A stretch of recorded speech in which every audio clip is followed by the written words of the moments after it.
really enjoyable. Following that, still got to snorkel as well, so was able to see some wildlife on the surface. Some people had informed me that they had seen a shark and a turtle while scuba diving. Unfortunately, that wasn't the case for me, but plenty of beautiful fish and some absolutely stunning coral.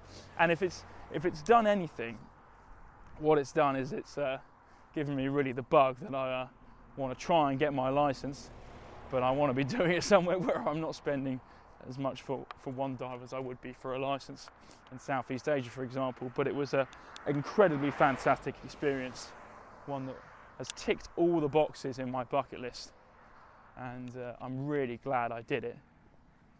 So pretty in-depth analysis of the preliminary stuff, because it was constantly going on in my head throughout my time underwater, but just giving you a little insight as to the things you have to think about if you're doing a guided scuba. What an experience, and I'm so glad that I did it.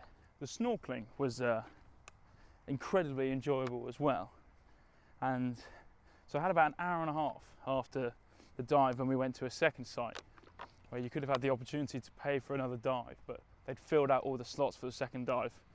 By the time I got up and wanted to do another one, they filled out all the slots. Bloody bastards who went before me obviously had asked to do another one before me. So slight downside, but it wasn't too much of a negative aspect, as I got to enjoy some snorkeling as well, and it was very enjoyable to do that at my own leisure. Swim around a variety of different reefs and really get up close and personal with the reefs, and not have to worry about my head getting blown to shreds. So that was a plus side, I guess. So yeah, we spent about 5 hours out on the reef, and also before the snorkeling had a pretty decent lunch, pretty good buffet, including some, well, it said hot and cold buffet, but I'd say the chicken wings were lukewarm and everything else was cold meats, cold bread. But could go back for sloppy seconds, so that was great stuff. Coffees, muffins. It was good. It was strong.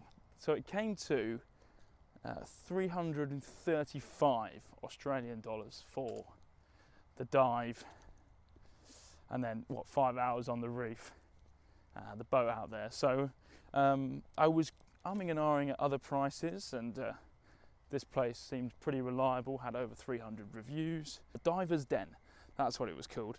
And so I knew the catamaran was going to be fine and that the vessel was going to be good. And all the safety checks really put me at ease, so that was great. Snorkeling was fine. There was no one really telling you that you couldn't go in certain areas. They just wanted to keep a lookout for you, and you were able to go off at your own pace and whatnot. And they had enough equipment. So yeah, it was really good, and the photos that I got back, I think were absolutely marvellous. That kind of underwater camera technology is, well, something that I'd never had first-hand experience with or seen before. So that was great to see. And then we made our way back, where I purchased the photos. That was not included in the package, so that was another $50, 25 quid or so. But you got all the photos that the guy took of you, and then following that, a catalogue of photos that he had taken from the day. So I thought that was pretty cool. You get all of that with that kind of camera. You're not really going to see many photos of that haven't been watermarked anywhere else. So that was pretty cool. Headed back to land. Got back at about 4:30, and ended up really topping the day off by meeting up with a friend who I haven't seen since England dramatically lost on penalties in the Euros final of 2022. Yeah, 2022 Euros final. Is that right? Or was it 2021? Oh no, it's 2021. Sorry, I do apologise. Yeah, 2021 Euros final. Is that right? Yeah, it's got it. Yeah, it's 2021 Euros final, and so it was great to catch up with him. He'd been doing a package tour from Sydney to Cairns, and had just done a skydive at Mission Beach, which is about 2 hours away from Cairns, notorious for its views and skydives over the sea. So that was really great to catch up with him. We had a few drinks at my place, then had a few drinks at his place, and then when he was actually going out on the reef the next day, so he called it a night. Fair play to you, Reese. And then following that, I saw a bunch of people that I'd seen on the catamaran from the tour, and so went up and after a few drinks got a bit more communicative and said hello. And I started my opening question every time with, "Oh, you guys are on the scuba today?" And they're like, "Oh yeah."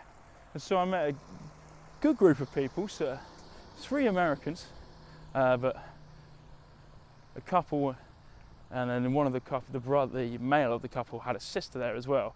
They were really good people. One of them was from Alaska, and I'd never met an Alaskan before, although I do quite religiously now follow an Alaskan YouTuber called Outdoor Boys. And you can tell from the name, everything's outdoors. And obviously being from Alaska, it's a very remote part of the world. And so I'm always interested about people who grew up in these types of places, what life was like for them, and kind of how places like this and cosmopolitan parts of civilization differ. And so it was great to talk about Alaska, scuba diving, what their experience was, and snorkeling and whatnot. And so yeah, kind of party the night out with them till about 1 o'clock in the morning, which was good fun. Had some good chats with them. Americans are always incredibly friendly, and these guys are a bit older, so more mature. Sometimes you can get Americans who, travellers from my own experience, who do like to talk a lot about themselves from their own perspective, and don't sometimes understand that not the whole world is America. But it was great stats then. They were good crack as well. And I ended up talking to the sister who worked in forensics, talking to her about my placement in a documentary company. But every time I talk about my placement, which was like true crime, TV based, if you didn't know. But then I end up talking to people about that, because it's a common theme about when you're drinking, or you're at like a club or like a bar, music's blaring, people ask, it's like an open question, what do you do, kind of thing. Get onto that topic, and I'm finding myself going, I'm talking about the most like terrible stuff, recounting terrible things, while like, I don't know, Sweet Caroline by Neil Diamond is playing in the background. And so you'd like be talking about something terrible, and then have to get back to the conversation. It's like, I always find it slightly funny, slightly weird, quite bad at the same point.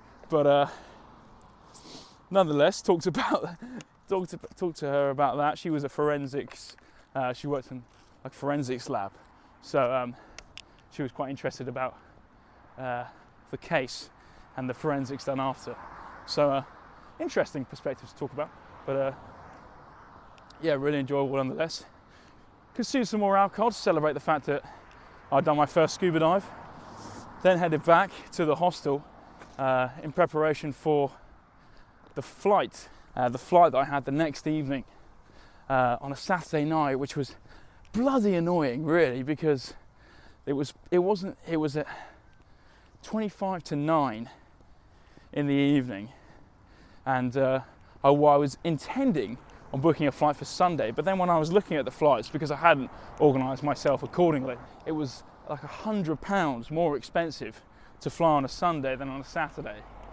And then, little to my knowledge, I know that when I woke up on Saturday morning, there was already a DJ blurting music out around the pool, and there was a big pool party going on Saturday.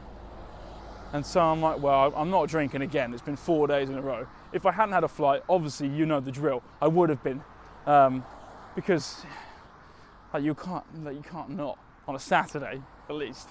This makes me sound terrible. But we got to the point where it got to about 5 o'clock. I hadn't eaten, and I was just ended up cooking my dinner whilst the bar is completely full with people who weren't from the hostel. The pool was completely full with people, and the music was still blaring out.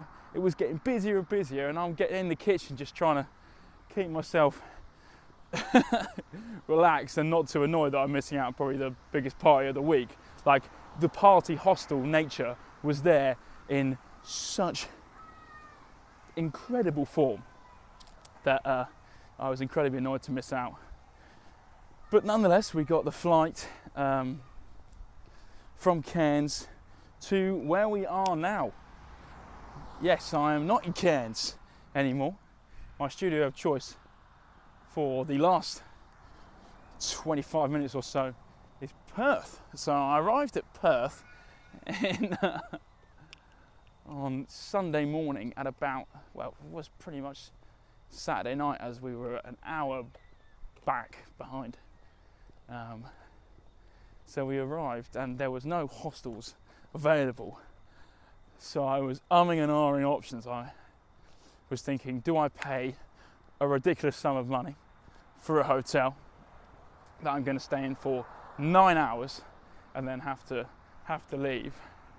I then also looked at the option of using a sleeper pod at the airport, but that was going to cost me 40 quid and you get a maximum of 8 hours sleep in there. And I was like, I first of all don't know what it looks like until I bought it. I'd never done one before. And I, in the end, came up with the most cost-efficient option of sleeping at the airport until I could drop my luggage off at the hostel I booked for the next day. So I slept at the airport for 9 hours, found those seats where there's no armrest in between them, plodded myself there, stretched my legs out, and actually slept pretty well in 2 4-hour intervals almost. So I think I made the correct option. Although I didn't shower. So by the time I got to my hostel, Quokka hostel, named after the animal that resides, I don't know if you've seen those adorable animals all over social media called quokkas, who are kind of beaver-like but always constantly smiling. They're very much known in and around Perth, on some of the islands just to the west of Perth. Well, you can hear them all right, can't you? So we've done that, and now we're here, planning our itinerary for our next journey. But I'll save that for the next episode, and have to say goodbye here, folks. I hope you've enjoyed this back-to-back episode of the Great Unknown Audio Show. Thank you very much for listening, and goodbye.